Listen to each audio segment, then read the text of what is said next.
We are live, everybody. Live, live, live.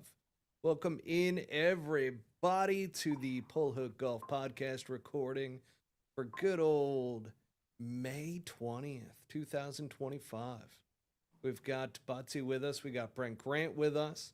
And man, do we have an episode for you that hopefully is going to be better than the PGA Championship, even though there were some wonderful moments.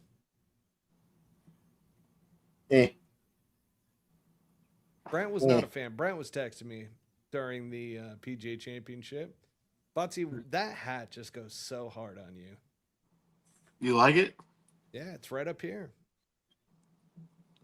Yeah, dude. I found it tonight. I didn't even know I had it, and I threw it on, and I was like, I take the sticker off. No, I don't take the sticker off. We fucking yeah. Yeah, go hard with that bad boy. Love that. Turn the volume up. Love that out of you, and love that for everybody joining in tonight. Man, we've got an awesome episode. This is going to be the 2025 PGA Championship Recap episode. So this is going to be a fun one. Austin Whittington chiming in already. Anyone else taking a nap during the final 9 holes?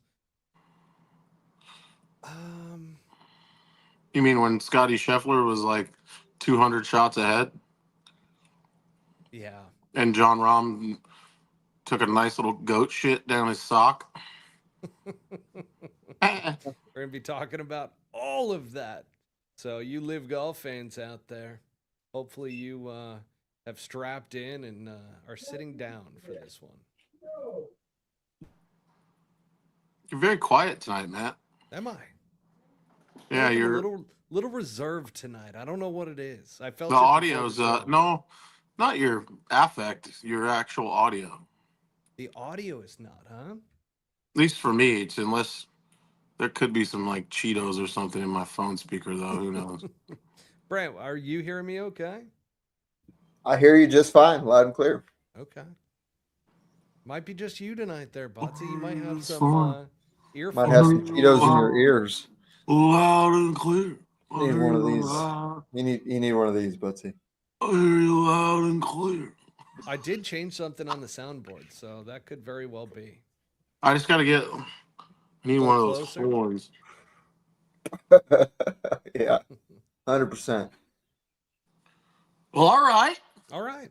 Let's frickin' go, guys. Let's go. Let's get it underway. We've got some people starting to join in as well. So in 3, 2, 1, welcome back, everybody, to Pull Hook Golf, the podcast. I'm your host, Matt Cook. Tonight, we've got our co-host, Butsy, with us. We've also got Tour Insider, Mr. Brent Grant, PGA Tour, Corn Ferry player.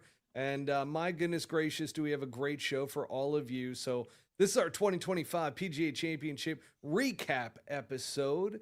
Last week was the preview episode. So if you don't know, now you know. Playa. All right. Tonight's episode, we're going to be kicking it off with the tee-off report with Butsy. We've also got, as I mentioned, the majority of this show is going to be around the 2025 PGA Championship Recap, which, unfortunately, we got to talk a little bit about Rory McIlroy's illegal driver getting taken away. We'll be talking about that. We're also going to talk about LIV Golf and how they did at the PGA Championship, in our opinions. And then from there, we've got the upcoming Charles Schwab Challenge at Colonial. So we'll dive a little bit outside of the, the PGA Championship. And then we've got the TGL expansion going on. A little news there from the TGL already, and we'll get into that at the very, very end. So stick with us. But tonight, folks, we got our sponsors. First off, Devro Golf. Utilize the promo code PullHookGolf20 for 20% off your entire order at devrogolf.com. That's DEVEREUX golf.com. I'm rocking their brand new polos that just came out. Good old Brent's got the t-shirt on. Butsy's got the t-shirt on. If you can't see, Butsy's dancing. I mean, that is a sick t-shirt too from Butsy over there. With the big, with the big, what is that, a snake? on the back of your shirt. Cobra. Wild Cobra. And I did see, so Devereaux's been posting a lot of stuff recently on social media, people asking if the Johnny Walker collection was going to come back. Obviously, Butsy's rocking the hat tonight. Got the hat up here in my shelving unit behind me as the backdrop. Good old Trot Golfer joins in. Hello, Trot Golfer. Hello. As we do talk about our sponsors before we get going here, Vice Golf, folks, utilize the promo code PULLHOOK, PULLHOOK, for 10% off your order at vicegolf.com. I was messing around with it today. I thought it was only 10% off of up to 2 dozen. I was wrong. What is so it? you can get 10% off and do the bulk discount, which I believe kicks in after 3. So basically after 3 dozen, you basically get 20% off is what I saw. So that's pretty cool. Once again, folks, vicegolf.com, utilize the promo code PULLHOOK for 10% off. And again, devereauxgolf.com, you can utilize PULLHOOKGolf20 for 20% off. That's PULLHOOKGOLF20 at checkout. We've also got JBTN23 joining us. Hello, friends. What up, Jay Beaton? Early on, before we came on air doing the live, Austin Whittington was chiming in as well. So welcome on everybody to the show. Let's kick it off with the tee-off report with Butsy. Butsy, you know, when we come around the 9th hole and we see that halfway house, now, a lot of times I see that smile come out of you and I realize alcohol is on its way. However, I do wonder, coming around that turn after the front 9, what food item gets you the most excited to see? I don't get excited at the turn grill food. I really don't. I probably did when I was younger. I mean, the glizzy has just made a huge comeback in the last few years. It's really become kind of a piece of pop culture to talk about glizzies and a turn glizzy and blah, blah, blah. There's t-shirts with glizzies on them. They're a pain in the ass, dude. They're flat out a pain in the ass. If there's any wind at all, you got to get all these little napkins. They fly all over the cart. If you put any condiments on there, I like to put relish and a little bit of onions on there. You're getting it on you no matter what you do. You got to take your glove off. You're getting oil and grease. You got to find a bathroom or have wipes. It gets on the club. Here's what I would like to see. What? And maybe this exists in other parts of the country, but why isn't there a fucking corn dog? Why don't we have corn dogs at the turn? Think about that. I love corn dogs. A little cornbread batter on the outside. You could even like dip it and do different things with it, but you're holding it by a stick. That's it. It's not going to get dirty. You can do a little dip ski if you want to. Where's the corn dogs? I'd like to see corn dogs at the turn. Corn dogs at the turn. That is a aggressive play. I like corn dogs. I do know up at Quintero, I don't know if they still do it anymore. And oh, by the way, Quintero Golf Club, I just heard they're doing some renovations up there, is what I saw. So anyways, at the turn, they brought in a chef and they were doing these brisket dogs to where they had beef brisket that was smoked all day. And then they had it on this big, huge beef hot dog, or a glizzy, as you like to refer to it, like the kids say. Yeah. That thing was money, and then some cheese on it. And I remember when I was up there, I'm like, I love me coming around the turn and seeing that as an option there. But yeah, Brent, does anything get you excited about the halfway house in terms of food? Brent's talking, but we can't hear him. Is he talking? You sure? Oh, there he is. I'm pretty sure I pressed unmute. Anyways, so there's a famous, it's called the Burger Dog up at Olympic and Silverado in Napa. And it is so good.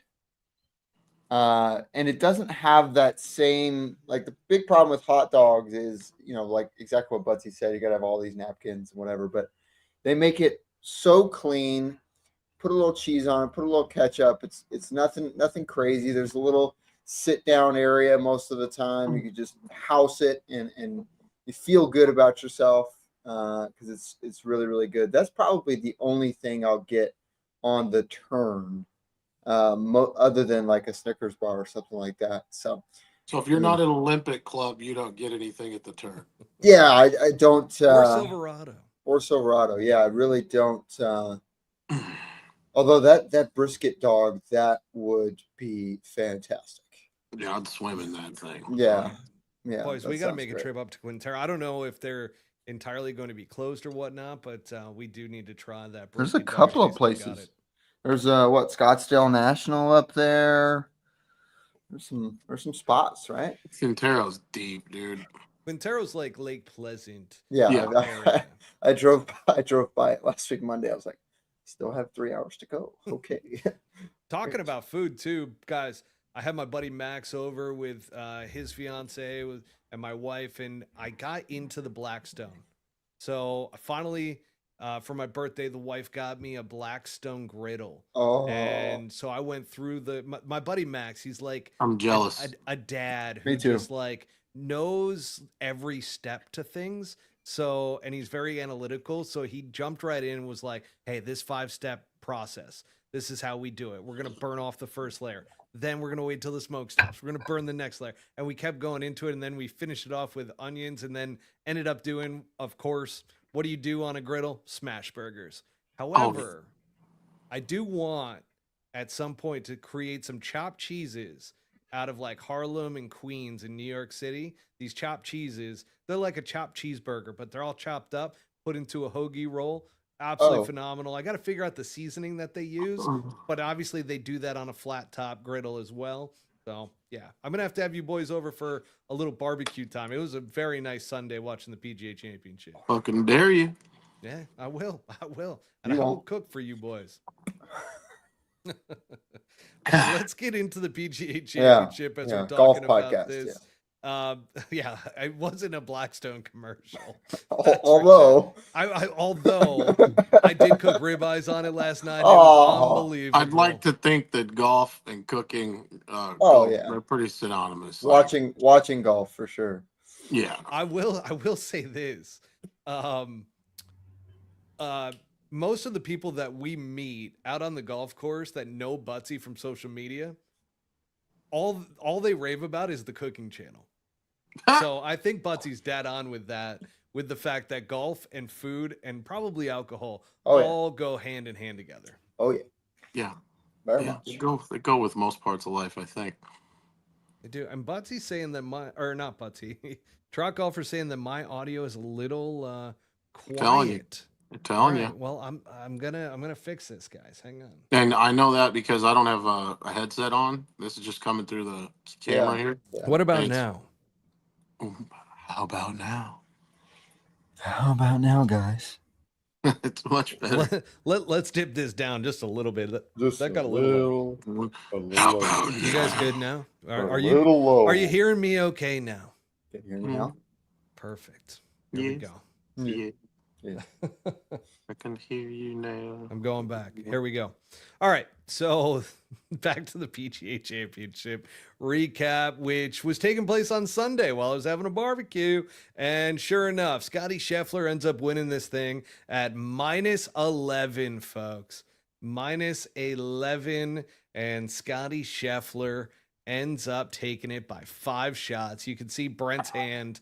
He is counting on each finger how many shots Scotty Scheffler won by. And we were talking about it last week that, I mean, the line that I used was, this golf course doesn't fit Scotty Scheffler, but if Scotty Scheffler plays his best, he's going to win the tournament. So, and that was who Brent ended up going with as well, was Scotty Scheffler last week. Big win for the Pole Hook Golf Squad.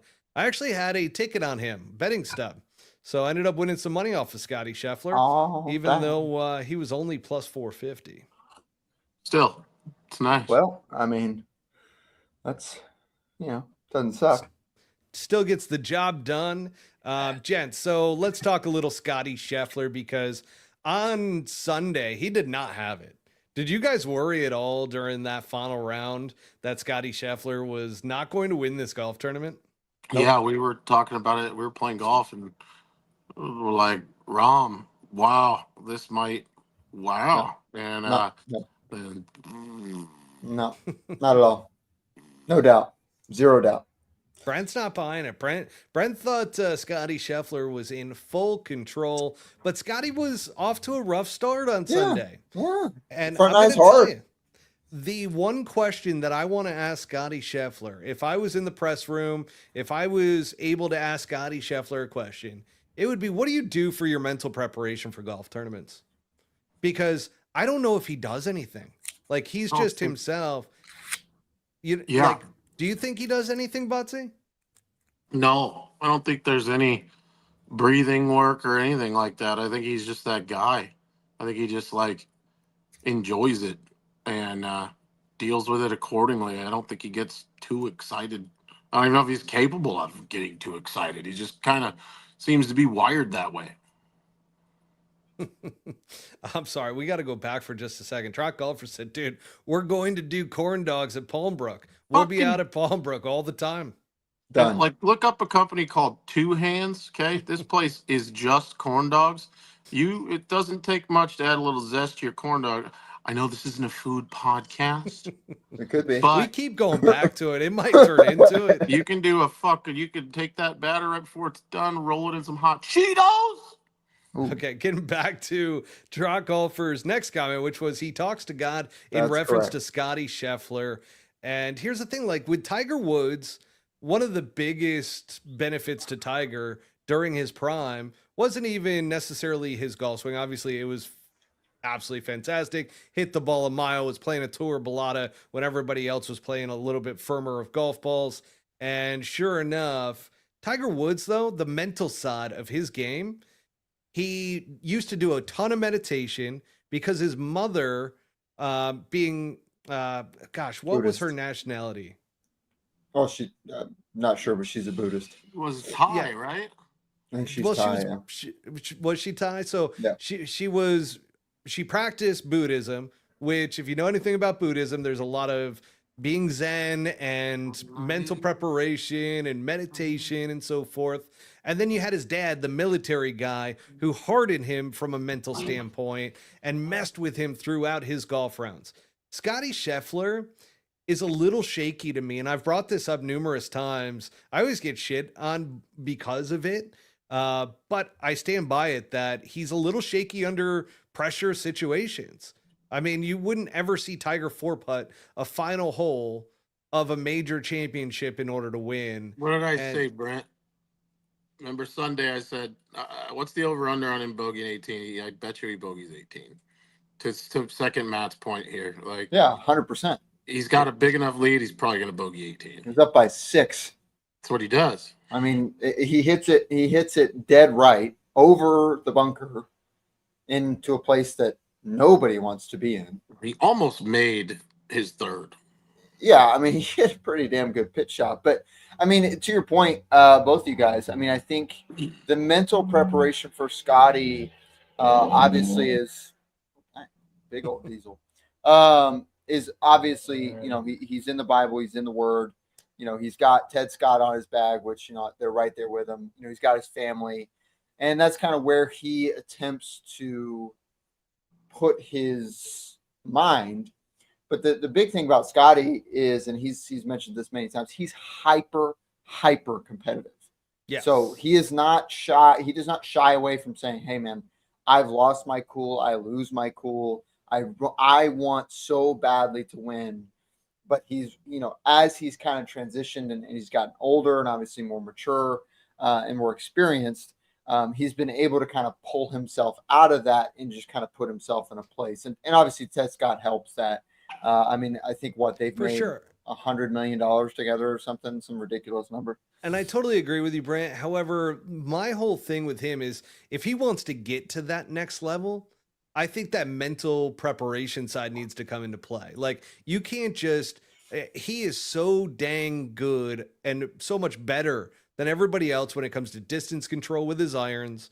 His driver is like, I think Chambly said it on the Golf Channel as I was watching the post PGA Championship stuff, that he was the number one driver this week of the golf ball. Yep. And so, his ball striking gets him so far. We know that he's got the short putting issues a little bit, which a lot of great ball strikers do, right? We've seen it with Rory McIlroy. We've seen it with others. It just comes with the territory. However, the mental preparation side is where I would love to know. And I have a feeling that the answer is that he doesn't really do anything to mentally prepare. That's more or less, his faith, being out there with Ted, and I don't see anything else that's there, because he has a tough time coping with the pressure. He ends up getting through it, right? We haven't really had that big debacle where he just falls from the face of the planet. His ball striking's too good to allow him to do that, in my opinion. That's why I think we never see him fully collapse or crumble. No. But there's that, I just see that little hitch in his game when it comes to the mental side under pressure. Yeah, I mean, obviously, especially, this week was a perfect example, right? Because the front nine at Quail Hollow, anybody will tell you, it's really, really difficult. And especially when, he did start the day at a 3-shot lead, so he kind of can relax a little bit. But again, it's that you can relax too much. And I think when he's chasing somebody down on a Friday or Saturday, and that person isn't Rory or isn't Xander or isn't one of the top guys, he kind of just feels like, fuck, I'm better than these guys. But what you notice, and I think actually what is the kind of my biggest thing with Scotty is when he's playing with those guys, when he's playing with the top players, he doesn't necessarily just all of a sudden just show out and kills everybody. Like on Saturday and Sunday, if those guys are playing well, it's a battle, and sometimes he loses. So yeah, he maintains for sure. Yeah, but then obviously when it's not necessarily the top players, and I mentioned this I think on Thursday or Friday, but to Butsy, but when it's not necessarily the top players, he just goes and gets to a point where he doesn't need to necessarily make par, and then he just does what he does and wins by 5, which hasn't been seen since Tiger Woods. Well, when has he ever thrown it away? Never. FedEx Cup. Okay. FedEx Cup when? Last year? The playoffs. Not last year because he finally won, but the 2 years prior he came into it in first place and choked down the stretch on. And lost. Yeah, okay, well there you go. Yeah, that's a weird one. It's the FedEx Cup. I still disagree with the whole start with at a certain par. Dude, I totally agree. I was actually having this conversation over the weekend with somebody who's really starting to get into golf and wants to know about the setup with the majors and with the FedEx Cup playoffs. And I was trying to explain it all to him, and I'm just like, wow, yeah, this really doesn't make a whole, because he's like, somebody gets 10 shots to begin the tournament. How do you backtrack away from that, right? Yeah, so ridiculous. That was kind of crazy. I still think the FedEx Cup playoffs should be stroke play for the first couple, and then you get to the final tournament at East Lake and it becomes match play. That'd be love to see. So exciting. Be better. Yeah, however, Adam Scott did shut that down last year when he was asked about potentially changing the format to match play. Yeah, he's as I don't know what to feel about him sometimes, because I've talked to him so many times. He's the nicest guy, but just the idea of kind of adjusting course at all with the way the tour is going, he's just like, nope, we're just doing this, and this is the way it's going to be. Period. End of story. Obviously, it's working for him, so who cares? But yeah. So mental side we've talked about with Scotty Scheffler. I do want to get to what you mentioned, Brent, where most people are not aware that Scotty Scheffler is that damn competitive. And when he slammed his hat down and said, fuck yeah, that to me was a different side to Scotty that we're finally starting to see. And Butsy, we've talked about this a lot with Scotty Scheffler, that we would love to see kind of behind the veil, so to speak. Talk to us a little bit, Butsy, about, what you would like to see from Scotty Scheffler moving forward. I don't want to call it cockiness, but let's externalize what you might feel on the inside, which is you're the fucking best, and it's okay to maybe, I mean, Tiger did this. I think we keep saying Tiger, Tiger, Tiger, but he was the benchmark. And it's the same thing when we go back to talking about like a Sunday. He didn't want to just have a 5-shot lead. If at all costs, he wanted to absolutely slit people's fucking heads off, Valid. and hammer it home, and like no, unrelenting victory. I mean, how many did he win by at Pebble? Was it like 15 or some shit? And I think that was his goal his entire career, was just to absolutely be as dominant as possible. And I just don't know. Scotty's amazing, so it's hard for me to really say that he doesn't have a good mental game or that there's a weakness in it. But yeah, I would like to see him maybe be a little more like "fuck you." Kyle over at Carbon Guys says that he should get a gold chain. I think he wears a gold chain, does he not? I think I he don't already. know. I think he wears a little Jesus piece for sure. Love that. I Love think I've that out seen of it under his Scotty. shirt, but I think he should get a big one. And maybe like a rap style one, right? That's worth like a couple mil with like 40 carats worth of diamonds, and it's like a guy doing a shuffle dance on there because that's his move. Yeah, I like the AK chain, Kyle says. Belt buckle. Or an SS chain. Ooh, could you imagine an SS chain? That could go hard. Hard. Yeah. Brent is rolling his eyes over there. As a purist of the game, he's like, no, absolutely not. Now let's talk a little leaderboard rundown. Enough of Scotty for the moment. Let's talk about who came in second place. So Harris English, Bryson DeChambeau, and Davis Riley all finished T2 at -6, which, by the way, Scotty Scheffler finished at -11 and won by 5 shots. He had a 6-shot lead going into the last, obviously made bogey in order to take it home. Then T5, you got JT Poston, Taylor Pendrith, and Jonathan Vegas. Johnny Vegas, after, all the injuries he's dealt with, to be back, that's a pretty cool story right there. He's the man. T8, we've got Rom, Fitzpatrick, Siwoo, Ben Griffin, Keegan Bradley, Denny McCarthy, Ryan Gerard, Wacko Neiman, and Joe Highsmith. I don't know why I couldn't get Highsmith out, but there's your leaderboard rundown for the PGA Championship. But guys, was this a weird major? We had so many guys coming in playing so damn well. And this was a golf course that we've seen Rory play extremely well. We've seen Xander play extremely well. And we've seen Justin Thomas play it extremely well as well. But none of those guys played good. Is there something to be said about a course that you're very familiar with and then all of a sudden gets to a major championship level in terms of the layout and everything, and you just come in expecting too much? I'll start with you, Brent. Yeah, I certainly think that's possible. I mean, even just on the regular local level, I mean, you play a course, that's your normal home course, and all of a sudden it's tournament, and it's like, whoa, But I think the most disappointing finish for me was JT. I mean, I understand Rory also has played really well there, but for Justin to be trending and kind of be running a little bit under the radar last week at the Truist, for him to MC Hammer, just especially, I mean, I think that was his second week back for his caddy. That's probably the most disappointing, but it also shows how fickle the game is, kind of like what I was saying on text earlier this last week. But yeah, it's golf, man. That's all there is to it. Did JT make a mistake by letting Joe Griner go? I want to throw that back to you, Brent, before we get Butsy's thoughts on it. Man, I feel like it'd be like if either one of you were on my bag for a year or two and we had success, and then one of you guys get hurt and I go and win with somebody. Did the conversation happen where it's like, dude, we just want to elevated event together, like I will give you Collins back, something. But it would be one of those decisions where it would be like we would have to sit down. But I also have to mad respect for saying, hey, Stand up. Exactly. I mean, it's a stand up decision.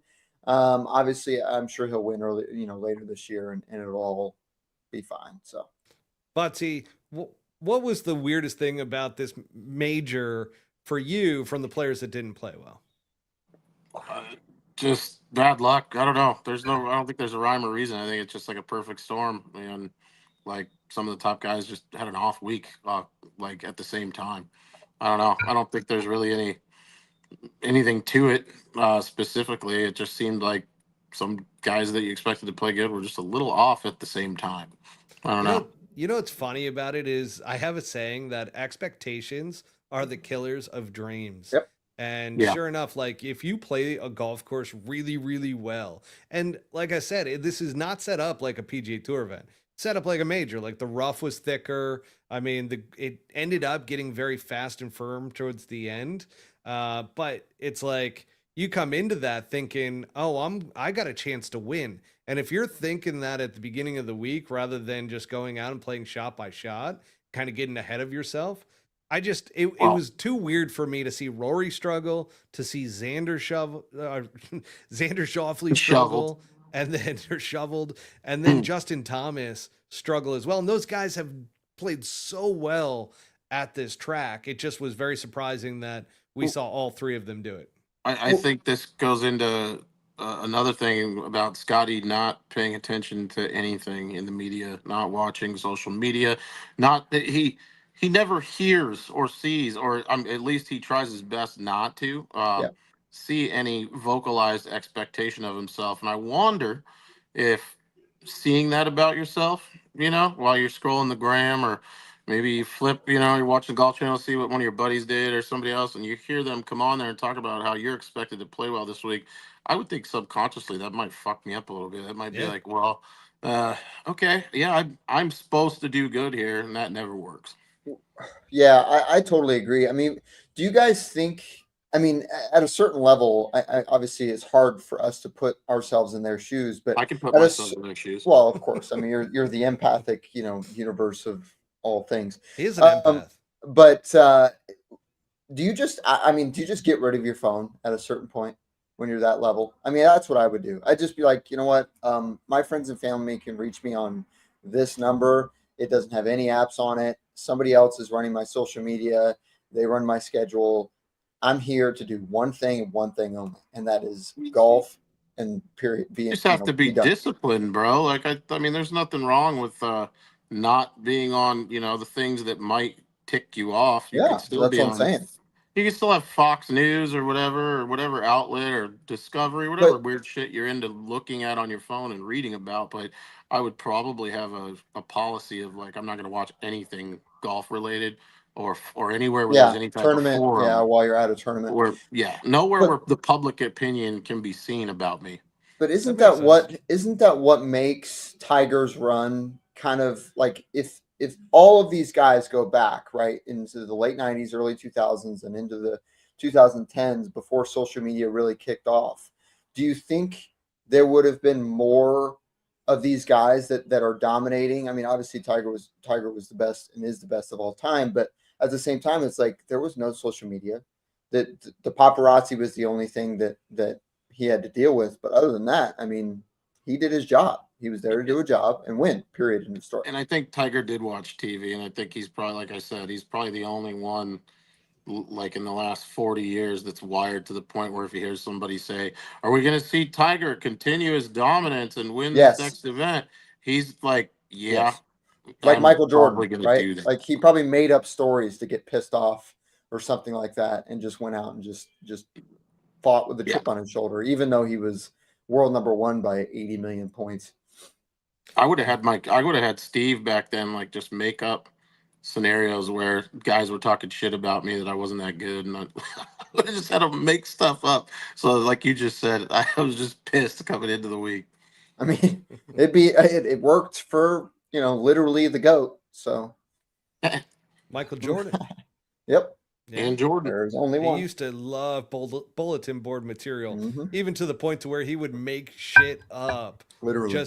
Literally. I still remember the George Karl when they were playing against the Utah Jazz, and George Karl didn't come over and say hi to him. They were at the same restaurant, and he used that as fuel to stick it to George Karl for not coming over and saying hi. Or how about when he played like 36 in the morning and had fucking 15 beers and went off for 40 or whatever the fucking amount was, just because I can do that. Guy was just a different level, man. Anti-live. We'll be getting into the live golf side in just a few minutes. Pin that one. That's a great one. That might be for next week. We're gonna go ahead and heart that one there. Yeah, that's beautiful. Now, Max Homa, we had a little sighting for. We were talking about him last week, how, he plays really well at Quail Hollow, and could that end up helping him this week at a major championship? I mean, we all kind of said the same thing around Max Homa, that, there's too much rust there. But man, for 2 days, he was up towards the top of the leaderboard and really was looking good. But per what we said, rust on a golf swing and not having been in form coming into it, eventually over 4 days, you're going to get stuck at some point. And sure enough, round 3, I think he missed something like 8 out of like 12 holes. He missed the green to start the round and was just off. I mean, and he's a good ball striker. That's what was crazy about it. So clearly that kind of broke him a little bit on Saturday, and then Sunday was not good for him at all. Just wanted to kind of bring up that we had a little Max Homa sighting. So that's that's not a bad thing for golf. I feel like that's a good thing. And then Rory McIlroy. Okay, we got to talk about the illegal driver. So this comes out before the tournament starts, and sure enough, he was one of the, I believe they test 50 golfers or a third of the field, something along those lines. The whole field. No, they do not do the whole field. They don't. No. Sure?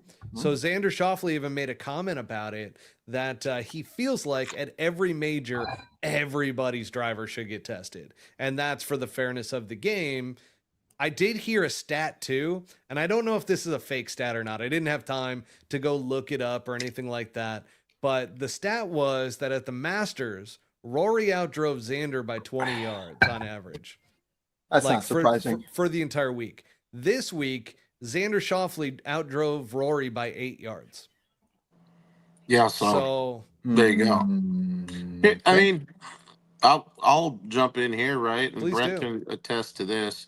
And I'm sure most of the people, if they're watching this pod, already know this, but tour heads are better. And they're only better because, they're hand-picked and tested off the assembly line. And the ones that don't test right at the maximum level, are no good. Like, if it's a little under, well, guess what? They're going to go through 100 more until they find one that's right at the limit, because why wouldn't they, right? Why wouldn't you have something that's as maximized as it can be? So that said, if you're right at the limit, you could have temperature and hitting a few range balls cause the club to come out of compliance pretty quickly. And if you got a great head and you're just playing week to week, you're probably not testing it yourself. So I don't know. It's kind of hard to blame Rory for that. I don't think that there was intent in playing a fake, or not a fake, but an illegal driver.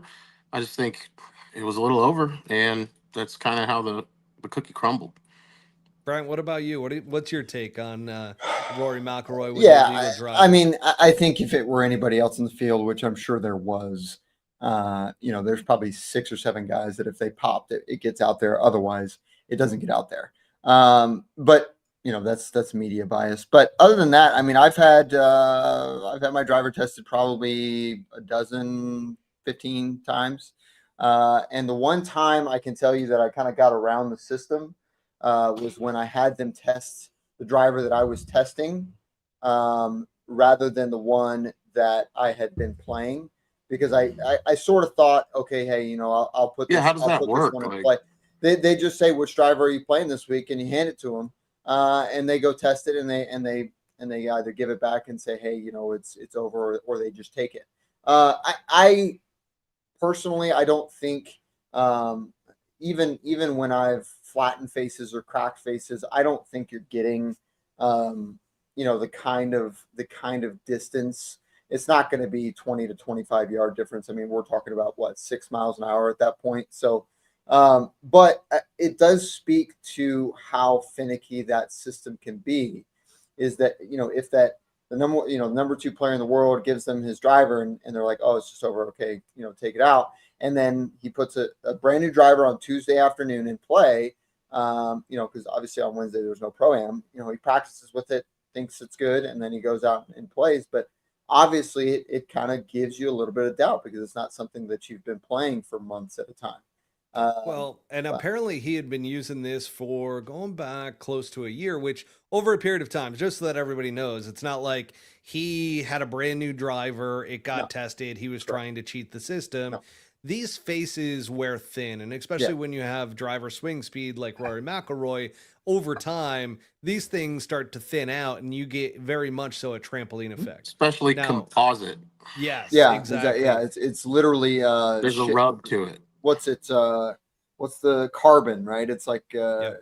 it's like a It's a graphite or something laminate. like It's that. a, it's Yeah, a it's a lot of plastic with carbon, but like, yeah. yeah, you could buff that bad boy down over time How and how, definitely. uh, how does that look for TaylorMade? I mean, the fact that he's not playing their new driver, or he wasn't playing their new driver, and I Oh, won it's the mean, just Masters with it, won we Pebble we Beach with all it. we all know. I mean, drivers are mainly marketing, like year in and year out. Like once you get a gamer, you're not changing that Yeah, for a long time. right. And if he's going from the gamer to a backup in that short amount of time frame, he's going to yeah, use the same driver head. What's yeah, and they don't. Yeah, crazy, 100%. what's crazy away from the illegal part with Rory is like I was saying about them pulling heads and testing them.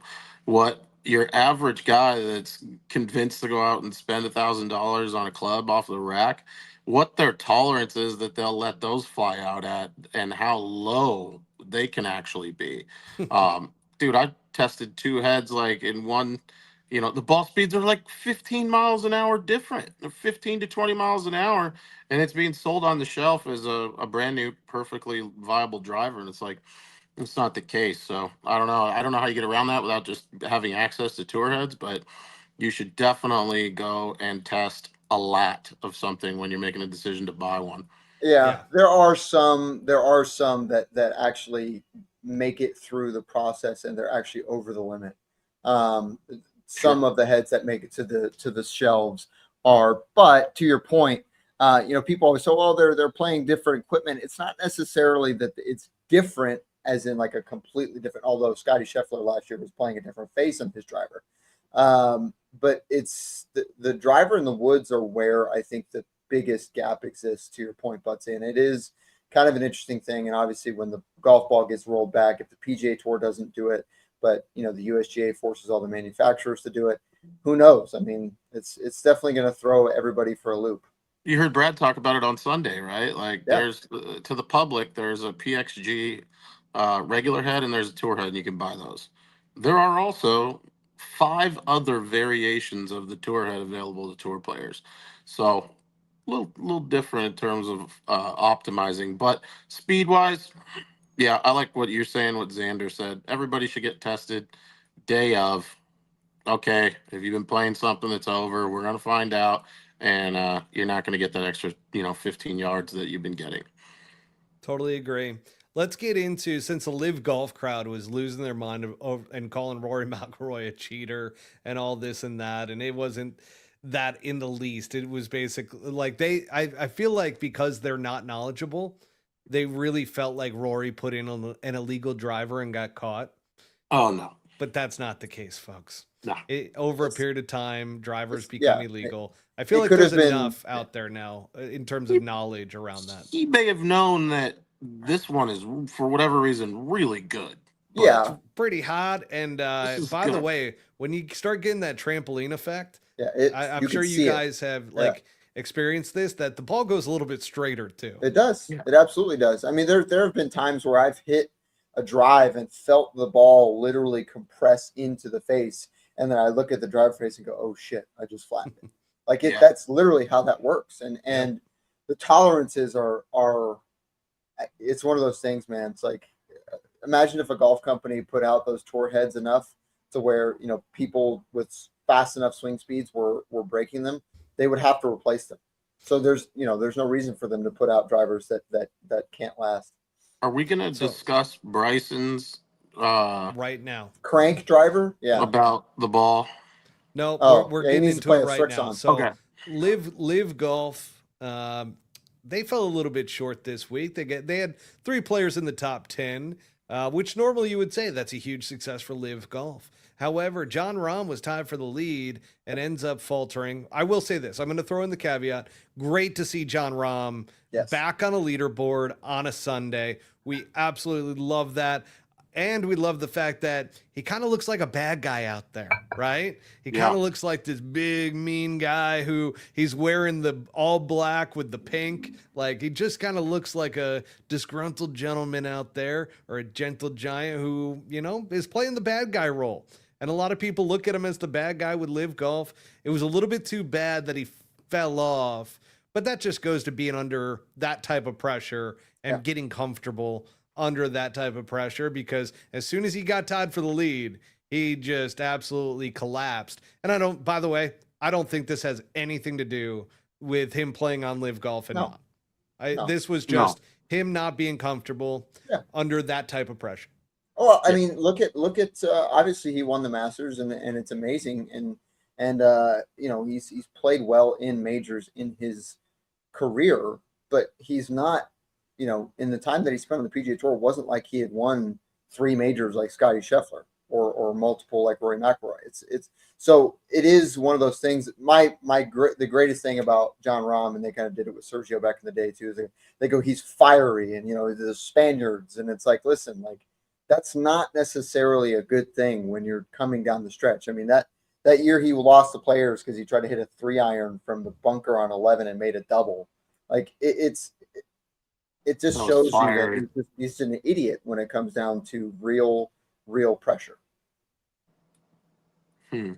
That being said, Bryson DeChambeau also, he just couldn't quite find the gear in order to really be competitive. Like, he was right there once again, but I just felt like there was just a gear missing for Bryson DeChambeau that he just couldn't quite get it done, or at least like impact Scotty Scheffler down the stretch to where it's like, hey, I'm here and I'm coming for you.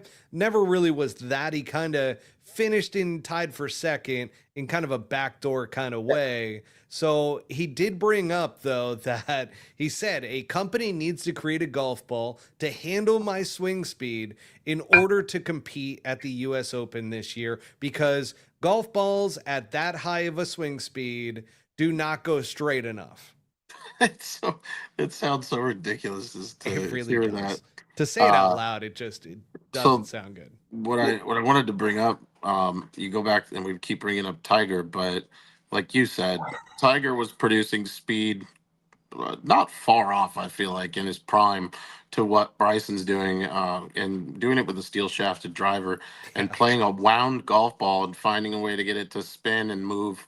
He played the softest ball out there. Yeah, and maybe it did cost him, right? How hard he was hitting it. He wasn't known for driving it the straightest, but he was still dominant. So to come out, it's just, I don't know. It's Bryson. It's Bryson. It's just a Bryson thing to say, is all. Bridgestone welcomed him with open arms, and you know, they give him whatever he needs. They can build him whatever they want. They do the same thing with Tiger, and he just trashes them the same way that he trashed the iron company that he works with, the same way he trashed Cobra. I mean, it would be one of those things that if I were his PR or agent, whatever manager, I'd just be like, what are you doing? Yeah, it's like, dude, you have built yourself up to be this fan favorite YouTube guy, lovable, like getting into the crowd and being like Arnie Palmer kinda, and it's like, what in the hell are you doing by saying stuff like this?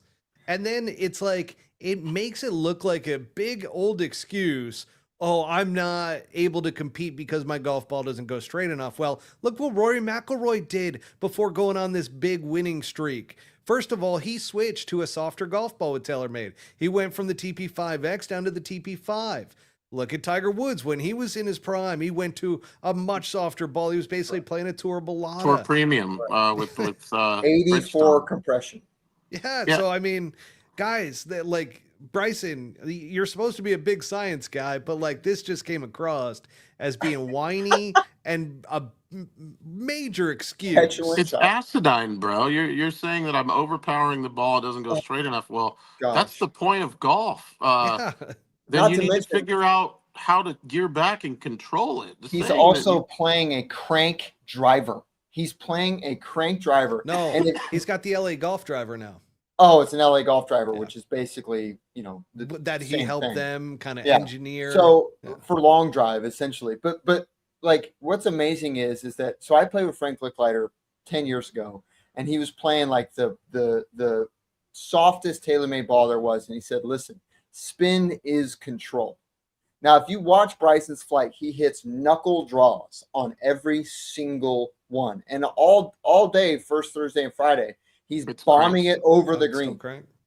He's bombing it over the green by 15 to 20 yards. You're like, that's not because the ball isn't straight enough. It's because the ball you're playing is too firm and too hot.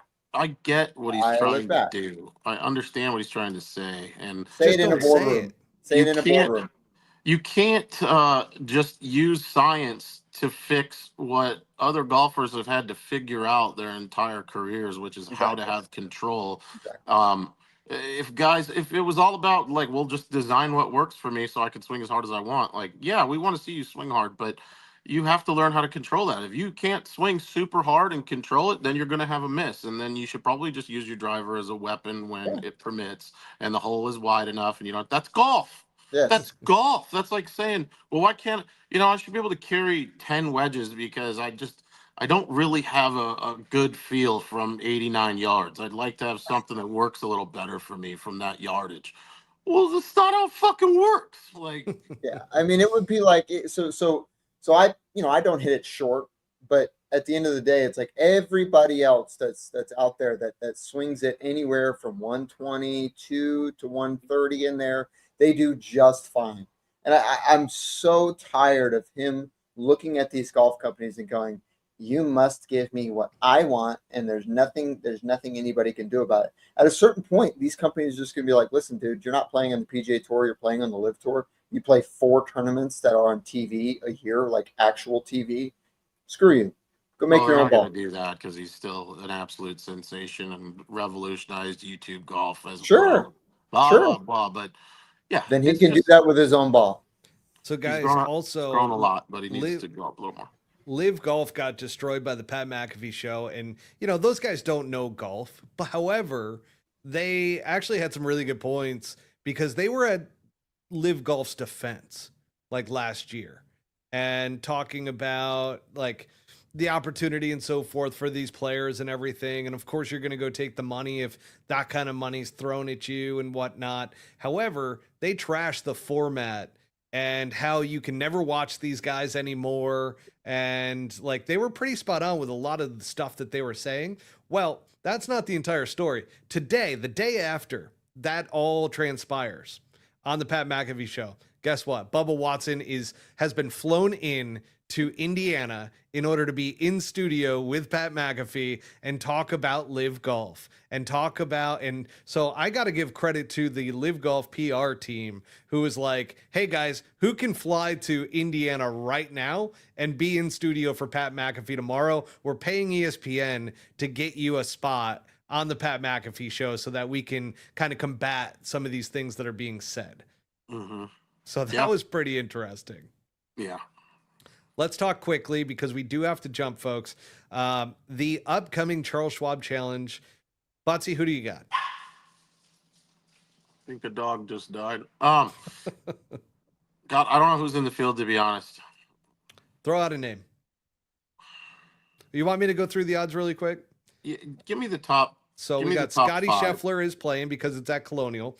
Daniel Berger, Jordan Spieth, Hideki Matsuyama, Tommy Fleetwood, Mav McNeely, Aaron Rai, Harris English, Siwoo Kim, JT Poston, Robert McIntyre, JJ Spawn, Brian Harmon, Davis Thompson, Keith Mitchell. I bet Siwoo. I would go with Siwoo this week. I like that pick. For Colonial. He's playing really, really well right now. Brent, who you got? Brent? I'm looking up the field right here. I'm going to go with Hideki Matsuyama. Beautiful. And I've got Jordan Spieth. I think Jordan Spieth finally breaks through for his first win in a while, and hopefully he gets it done. But we also, before we head off, the TGL just announced a brand new franchise. It is the Utah Soak. Just kidding. It is the Motor City Golf Club. Granted, we are still waiting for the Utah Soakers. headlined by Tony Finau, but that's not yet. But an expansion in the TGL is pretty promising for that league to be bringing on a brand new team. So, folks, we want to give a shout out to our sponsors, Devereaux Golf, DEVEREUX golf.com. Utilize the promo code PullHookGolf20 at checkout. We also have Vice Golf. Utilize the promo code over at vicegolf.com, which is PullHook for 10% off. And yeah, until next time, folks, peace out. A-Town down.